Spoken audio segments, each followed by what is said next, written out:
সবাইকে নমস্কার, খুলুমখা। বন্ধুরা, এই করোনার মহামারীর মধ্য দিয়ে আমরা তৃতীয় লকডাউনে পৌঁছেছি। আগামী 17ই মে পর্যন্ত তৃতীয় লকডাউনের সময়সীমা ভারত সরকার তয় করেছে। আমি বারবার আপনাদেরকে বলছি যে ত্রিপুরাতে যে করোনা পজিটিভের 2টি কেস আগে পাওয়া গিয়েছিল, দুটোটাই ত্রিপুরার বাইরে থেকে আসা ট্রেনের মাধ্যমে। স্থায়ীভাবে ত্রিপুরাতে করোনার প্রকোপের কোনো এই পর্যন্ত উদাহরণ নেই। তার জন্য গ্রিন জোন হয়ে গেছে, সব কিছু খুলে যাবে, সব কিছু খুলে গেছে আর করোনা চলে গেছে, এমন না বন্ধু। আজকেও 2টি করোনা পজিটিভ কেস ত্রিপুরাতে এসছে। আমবাসা বিএসএফ ক্যাম্পে 2টি বিএসএফ জওয়ান। তার জন্য কোনোভাবে নিশ্চিন্ত হওয়ার কোনো দরকার নেই যে ত্রিপুরা থেকে করোনা চলে গেছে। আমাদেরকে বারবার একটা জায়গায় সাবধান থাকতে হবে, বাইরে থেকে যারাই আসবেন আত্মীয় স্বজন পরিজন, অতি উৎসাহে যাতে ত্রিপুরার বিনাশ আমরা না করি। আমি তার জন্য বলছি, যে যেখানে আছেন সুস্থ থাকুন। রাজ্য কেন্দ্র সরকার আনা নেওয়ার জন্য যে ব্যবস্থাগুলো করছে সেগুলোকে ধীর সুস্থে করতে দিন। নিজেও অস্থির হবেন না, অন্যকে অস্থির করবেন না।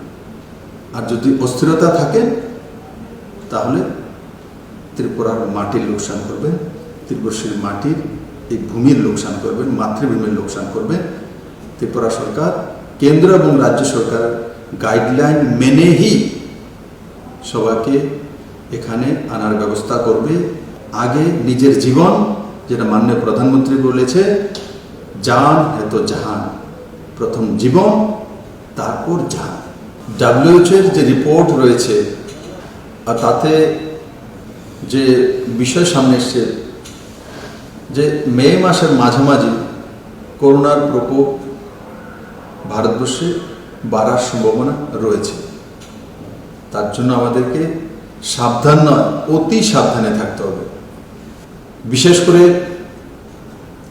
আজকে আমি যারা বুজুর্গ রয়েছেন, 60 ঊর্ধ্বের আয়ু, আর তার সঙ্গে সঙ্গে গর্ভবতী আমার মায়েরা, বোনেরা, আর 10 বছরের নিচে আয়ু যারা রয়েছেন, শিশুরা, তাদের জন্য আমাদেরকে সতর্ক থাকতে হবে। আমাদের বুজুর্গ যারা রয়েছেন ওনাদের আশীর্বাদ নিয়েই আমরা বর্তমান এবং ভবিষ্যৎকে তৈরি করি। কিন্তু আজকের দিনে আমাদের প্রত্যেকের দায়িত্ব রয়েছে, যারা 60 ঊর্ধ্বে রয়েছেন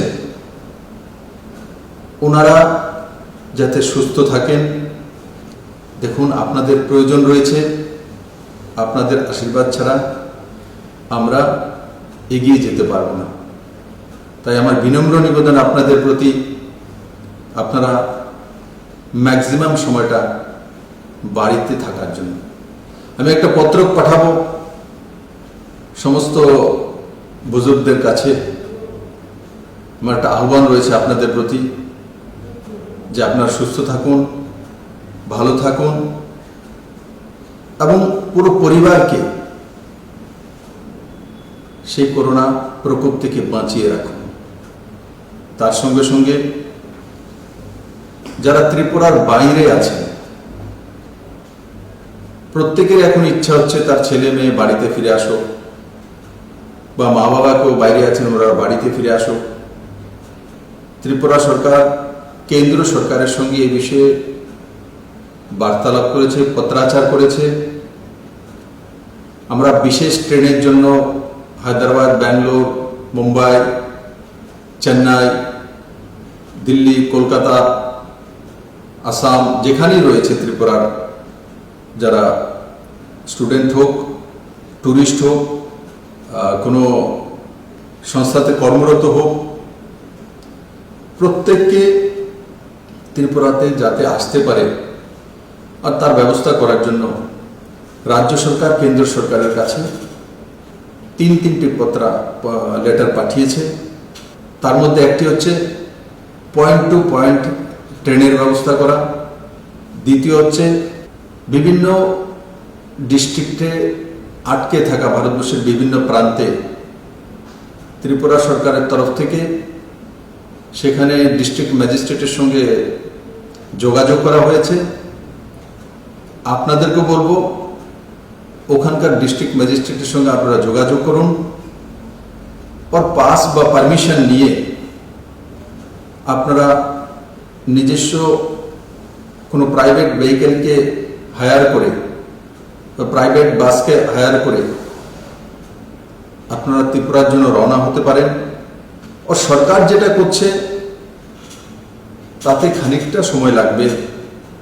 আমি আপনাদেরকে বলবো অস্থির হওয়ার দরকার নেই, অস্থির হয়ে কোনো কিছু পাবেন না। ত্রিপুরা তো যারা বসে আছে আপনার আত্মীয় তাকেও হয়রানি করবেন, নিজেরাও হয়রান হবেন। আলটিমেটলি এত তাড়াতাড়ি এই করোনা প্রকোপ এই দুনিয়া থেকে যাবে না যতদিন পর্যন্ত না তার টিকাকরণ না বেরোচ্ছে, ভ্যাকসিনেশন না আসছে। তো স্বাভাবিকভাবে করোনার সঙ্গে আমাদেরকে যুদ্ধ করতে হবে এবং যুদ্ধে পরাজিত করতে হবে। অস্থির হলে কিন্তু করোনা জিতে যাবে।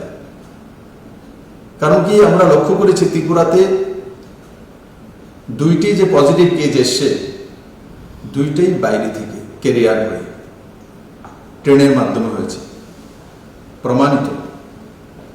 ত্রিপুরার যে লোকাল আমাদের স্থিতি রয়েছে, বাতাবরণ রয়েছে, তার মধ্যে করোনার প্রকোপ আসেনি। যখনই বাইরে থেকে আসছে তখনই তার শিকার ত্রিপুরাবাসী হচ্ছে। তো তার জন্য ত্রিপুরাকে বাঁচিয়ে রেখে এই ব্যবস্থাগুলো আমাকে করতে হবে বা সরকারকে করতে হবে।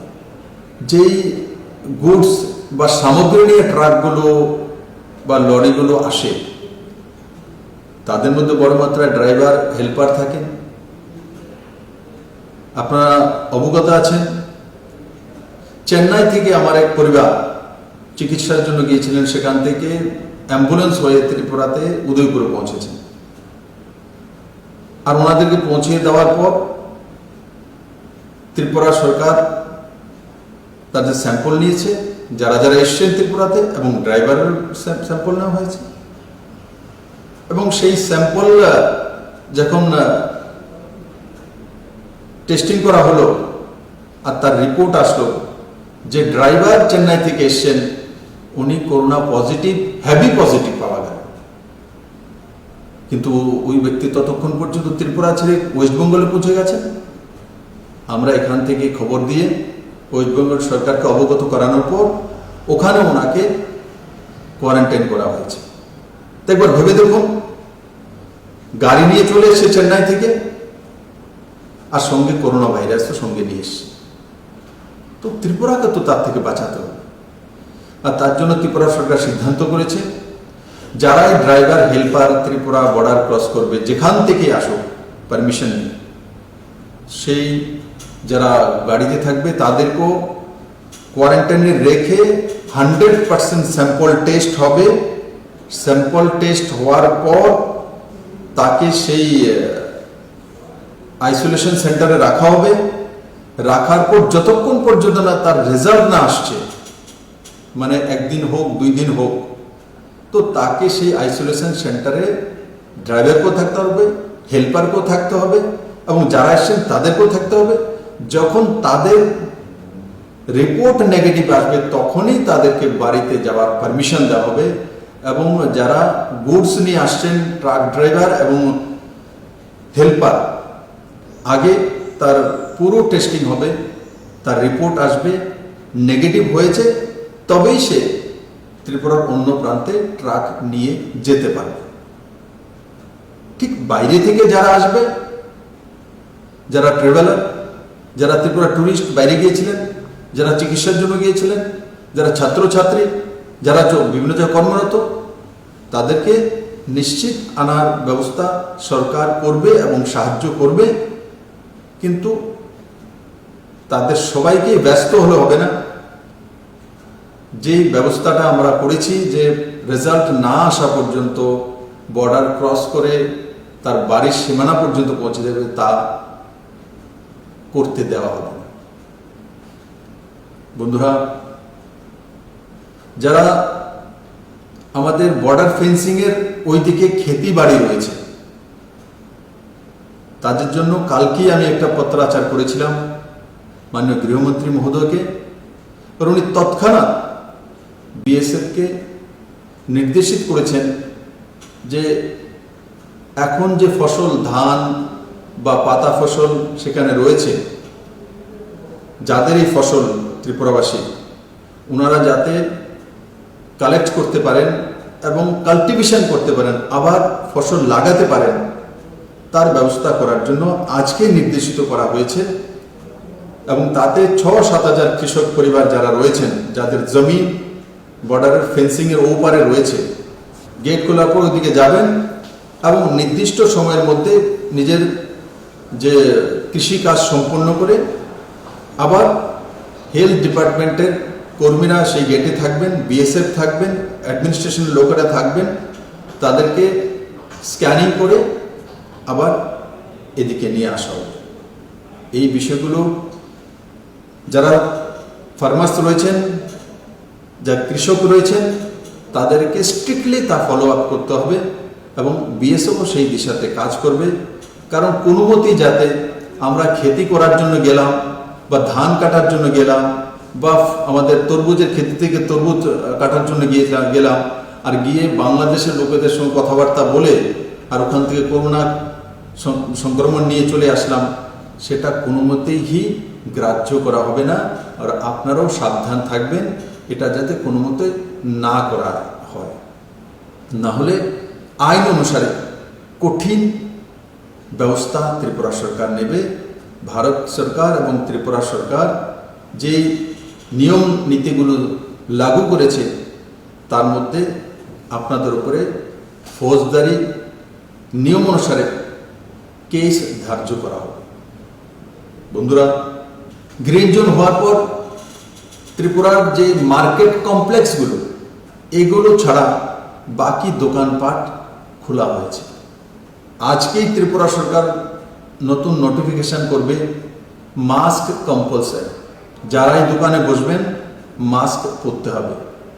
আর দোকানের সামনে যদি 2 মিটারের দোকানের সামনে হয় তো 2 জন দাঁড়াতে পারবে, 1 মিটারের যদি দোকানের সামনেটা ফ্রন্ট হয় তো 1 জন দাঁড়াতে পারবে। তার জন্য দিশা নির্দেশিকা আজকেই ত্রিপুরা সরকার জারি করবে। এবং যারা মাস্ক দোকান খুলবেন আর মাস্ক পরবেন না, আপনি নিজের সেলফ মেডও করতে পারেন, জল গামছাও লাগাতে পারেন, নিট অ্যান্ড ক্লিন সাদা কাপড় লাগাতে পারেন, কিন্তু মাস্ক পরতে হবে কম্পালসারি।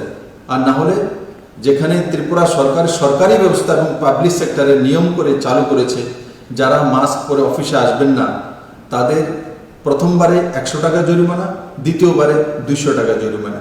ঠিক সেভাবে বাজারও যদি মাস্ক, যারা দোকান খুলেছেন মাস্ক যদি না পরেন, যারা পেট্রোল পাম্পে কাজ করেন তারা যদি না পরেন, যারা অটো ড্রাইভার, যারা রিক্সা ড্রাইভার, যারা অন্যান্য ভেহিকেলের ড্রাইভার, কম্পালসারি মাস্ক তাকে পরতেই হবে। এবং এটাও খেয়াল রাখতে হবে যে ওয়াশেবল কিনা। মাস্ক একবার পরলাম, ডেইলি একটাই পরলাম, তাকে রাত্রে একবার ধুয়ে নেওয়া, আর ধুয়ে ফ্রেশ করে তারপর সেটাকে আবার আমরা রিইউজ করতে পারি। তো তার জন্য প্রত্যেক দোকানে তাকে মাস্ক পরতে হবে। আর যে কাস্টমার দোকানে যাবে তাকেও মাস্ক পরতে হবে। আর দোকানদারদেরকে আমি অনুরোধ করব, আপনাদের প্রত্যেকের দোকানে মাস্ক আপনারা বিক্রিও করতে পারেন রেখে, তাতে কোনো অসুবিধা নেই। এবং যদি আপনার দোকানে কেউ চলে এসছে কোনো জিনিসপত্র কেনার জন্য, মাস্ক নেই, তো ওনাকে মাস্ক বিক্রি করে দিন। আর সেটা পুরো ত্রিপুরা রাজ্যে বাজার কমিটি রয়েছে, আমি তাদের কাছে অনুরোধ করব মাস্ক ছাড়া যাতে দোকান না খোলা হয়, না হলে কিন্তু সরকার জরিমানা করবে, ফাইন করবে, হয়তোবা সেই মার্কেটই বন্ধ করে দেওয়া হবে যতক্ষণ পর্যন্ত না মাস্ক পরে দোকানি না বসছে। আর তার সঙ্গে সঙ্গে দোকানে মাস্ক পরা হচ্ছে কিনা, সঠিকভাবে ব্যবস্থা হচ্ছে কিনা, সেগুলো দেখার জন্য ভলেন্টিয়ার নিয়োগ করা। বাজারে যে কমিটি আছে ওনাদের মধ্যে থেকে তয় করে নিন ভলেন্টিয়ার। পুলিশ কতদিন আপনাদের কাছে থাকবে? আপনারা আপনাদের 50টা দোকান আছে, 30টা দোকান আছে, সবাই মিলে মান্থলি ভলেন্টিয়ার সিস্টেম চালু করে দিন। তো ভলেন্টিয়ারের মাধ্যমে যারা দোকানে আসছে কাস্টমার, ওনারা কিভাবে দাঁড়াবে, কিভাবে জিনিসপত্র নেবে, কিভাবে দোকান থেকে বেরোবে, সেই গাইডলাইনগুলো ভলেন্টিয়াররা তয় করে নিন বাজার কমিটি মিলে। সেই দিশাতে আমাদের লম্বা সময় কাজ করতে হবে। আমাদের গ্রিন জোনে যেমন প্রাইভেট ভেহিকেল আছে বা বাসগুলো আছে, তো বাসের মধ্যে চলার পারমিশন হয়ে গেছে, কিন্তু তার মধ্যে বাসে যদি 50টি সিট থাকে তো 25টি সিট, মানে একটা গ্যাপিং দিয়ে একটা, তার মধ্যে সিস্টেমেটিক্যালি আমাদের চলতে হবে, নাহলে সরকার তার মধ্যে ফাইন করবে। বা আমাদের ছোট ছোট ভেহিকেল রয়েছে প্রাইভেট, তার মধ্যে কতজন বসবে, তো সরকার নির্ধারিত করতে চলছে 50%, যেটা বাসেও 50%, তো অটো তো সেটা দেখে অটোর সামনে একজন বসবে, তো পেছনে 2 জনের বেশি না। টমটমও ঠিক সেইভাবে সোশ্যাল ডিস্টেন্সিং মেনটেন করে প্যাসেঞ্জারকে বসতে হবে, এবং সেই দিশাতে পুরো ত্রিপুরা রাজ্যকে কাজ করতে হবে। আরেকটা বিষয় আমি আপনাদের সঙ্গে শেয়ার করতে চাইছি। সমস্ত অ্যাডমিনিস্ট্রেশনকে বলে দেওয়া হয়েছে, তবুও আমি আবার বলবো যে উজ্জ্বলা যোজনায় 2,75,000 বেনিফিশিয়ারি ত্রিপুরাতে রয়েছে। তার মধ্যে বড় মাত্রা উজ্জ্বলা যোজনার বেনিফিশিয়ারি আমার যে বোনেরা রয়েছেন, তাদের সেই অ্যাকাউন্টগুলি ইনঅ্যাক্টিভ হয়ে গেছে। রাজ্য সরকার দিশা নির্দেশিকা জারি করেছে, যাদের গ্যাস এজেন্সি রয়েছে ওনারাই গ্যাস সিলিন্ডার নিয়ে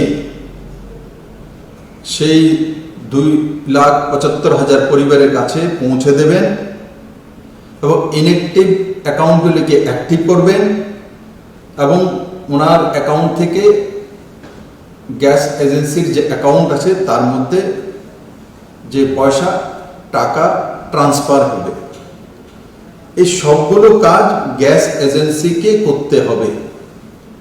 এর জন্য রাজ্য সরকারের food and civil supply department নির্দেশিকা জারি করেছেন। যেই গ্যাস এজেন্সি সেই নির্দেশিকা পালন না করবেন তার উপর কড়া কার্যবাহী হবে, কড়া কার্যবাহী হবে।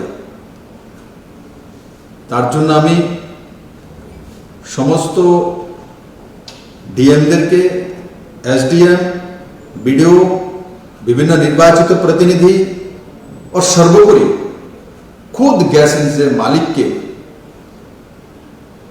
আমি আহ্বান করব যে এই 2,75,000 পরিবারের কাছে যাতে 3টি সিলিন্ডার 3 মাসে পৌঁছানোর যে পরিকল্পনা কেন্দ্র সরকার করেছেন, সেটা যাতে সঠিক সময়ে সঠিকভাবে তার বাড়িতে পৌঁছে যায়। বন্ধুরা, আমাদের প্রাইমারি সেক্টরগুলো যেমন agriculture, horticulture, animal husbandry, poultry, গটেরি, ফ্লোরিকালচার এবং তার সঙ্গে সঙ্গে যে ছোট ইন্ডাস্ট্রিগুলো, আমরা কাজ করতে শুরু করেছি। আমি আবারও সমস্ত ত্রিপুরাবাসীকে, আর বিশেষ করে এই ক্ষেত্রের সঙ্গে যারা রয়েছেন তাদেরকে আমি বলবো যে আপনারা কিভাবে 2 গুণা, 3 গুণা, 4 গুণা ফসল ফলানো যায়,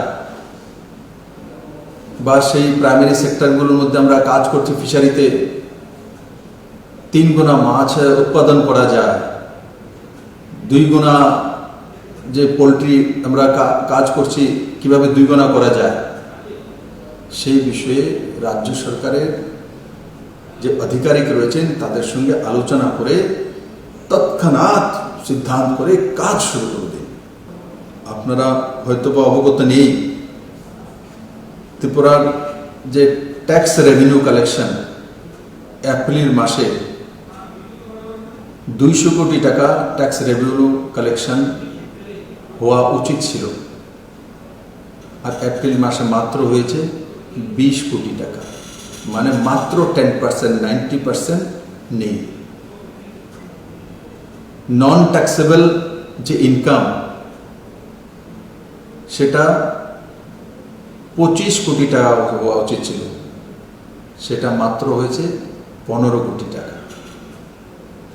তো আপনাদের বুঝতে অসুবিধা হচ্ছে না যে সরকারের ট্যাক্স কালেকশন কম হচ্ছে, মানে 90% ট্যাক্স রেভিনিউ কালেকশন হচ্ছে না।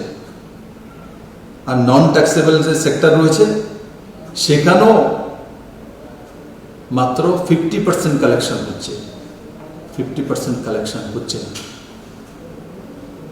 তার জন্য আমাদের সবার দায়িত্ব, প্রত্যেকের দায়িত্ব যে ত্রিপুরার যে রেভিনিউ কালেকশন যাতে বেশি হয়, ইনকাম সোর্স যাতে বাড়ে, আর তার জন্য প্রাইমারি সেক্টরগুলোর মধ্যে সবাই ঝাঁপিয়ে পড়ে। বন্ধুরা, চীন থেকে অনেক কোম্পানি এখন পুরো দুনিয়াতে চলে যাচ্ছে, আর সম্ভাবনা রয়েছে ভারতবর্ষই সবচেয়ে বেশি আসা। তো ভারতবর্ষ যদি আসতে হয় তো আমাদেরকে সেই জমিন তৈরি করতে হবে।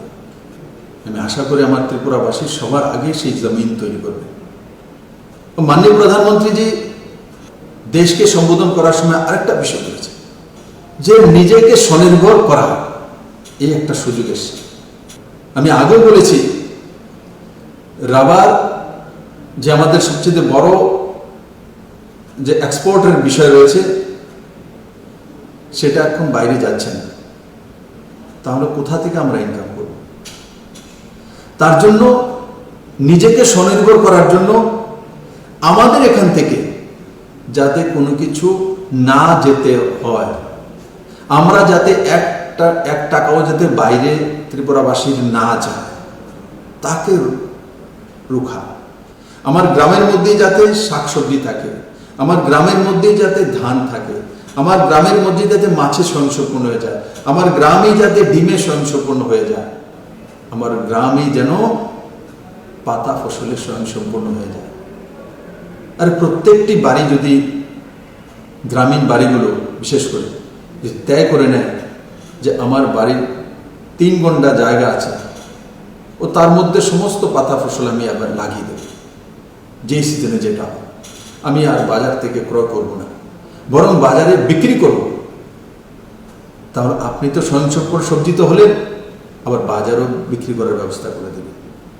যারা মাছের চাষ করেন যে না আমাদের গ্রামের কোনো লোক মাছ ক্রয় করে খাবে না, খাবে তো এই গ্রামের মাছই খাবে, তবে আপনার গ্রাম স্বয়ংসম্পূর্ণ হয়ে গেল মাছে। এই কাজগুলো আমাদেরকে করোনা প্রকোপ থেকে আমরা শিখেছি, তো আমি আশা করি আমার ত্রিপুরাবাসী মাননীয় প্রধানমন্ত্রী যে মার্গদর্শনটা করেছেন যে নিজেদের পরিবারকে স্বয়ংসম্পূর্ণ করা, নিজেরা কিভাবে বেঁচে থাকতে পারি তার সাধন নিজেরাই তৈরি করা, অন্যের উপর নির্ভরশীলতা থেকে বেরিয়ে আসা। ত্রিপুরা কেন্দ্র নির্ভরশীল রাজ্য, এবার আমাদের কাছে সুযোগ যে আমরা পরনির্ভরশীলতা থেকে বেরিয়ে স্বনির্ভর ত্রিপুরা তৈরি করার রাস্তা তৈরি করতে পারি।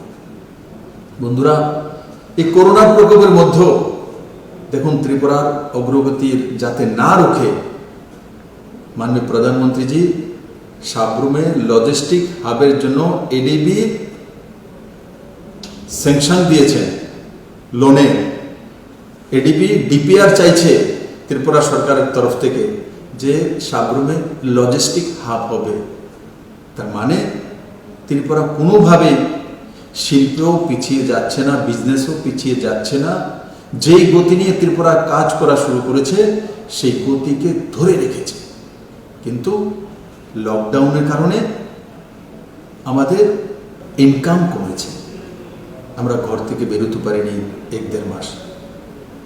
তার ফলে যেখানে যেখানে আমাদের ইনকামের স্রোতগুলি রয়েছিল সেগুলো শিথিল হয়ে গেছে, সংকুচিত হয়ে গেছে, কিন্তু আমরা এখন গ্রিন জোনে চলে এসেছি। আর তার জন্য সবাইকে মিলেমিশে আজকে আমাদেরকে সেই কাজটা করতে হবে। বন্ধুরা, আমি আশা করি আপনারা যে যে দিশা নির্দেশিকা কেন্দ্র সরকার এবং রাজ্য সরকার লাগু করেছে সেগুলো সঠিকভাবে পালন করবে, সঠিকভাবে। না হলে যে কোনো সময় ত্রিপুরার লোকসান হতে পারে। আমি আপনাকে বলবো, যে কোনো সময়। এখন বাইরে থেকে যখন আমার ত্রিপুরাবাসীরা আসবে তখন তার সঙ্গে ড্রাইভারও আসবে, তার সঙ্গে হেল্পারও আসবে। এগুলোর থেকে আমাদের সাবধান থাকতে হবে। সরকার তো সব ইনিশিয়েটিভ নেবে, কিন্তু আমাদেরও জাগরুক থাকতে হবে। আর বিনা প্রয়োজনে রাস্তাতে না বেরো। আজকে নির্দেশিকা যাচ্ছে, বিনা প্রয়োজনে কোনো ব্যক্তি যদি রাস্তায় হাঁটছে বা বাজারে ঘুরছে তার উপর জরিমানা হবে, তার উপরে কেস হবে। প্রয়োজন ছাড়া রাস্তায় না বেরোনো। এখনো লকডাউন লাগু আছে, আর লকডাউন না থাকলেও যতদিন পর্যন্ত করোনার প্রকোপ রয়েছে, যতদিন পর্যন্ত ভ্যাকসিনেশন না বেরোবে, ততদিন পর্যন্ত আমাদেরকে এগুলো পালন করতে হবে। সোশ্যাল ডিস্টেন্সিং মেনটেন করতে হবে, মাস্ক পরতে হবে। আর তার সঙ্গে সঙ্গে যে দিশা নির্দেশিকা অনুসারে আমরা অটোতে চলবো, তো অটোতে সামনে অনলি ড্রাইভার থাকবে, পেছনে 2 জন বসবে। আর যেগুলো বাসেস রয়েছে 50% অকুপাই হবে, 50% খালি রাখতে হবে।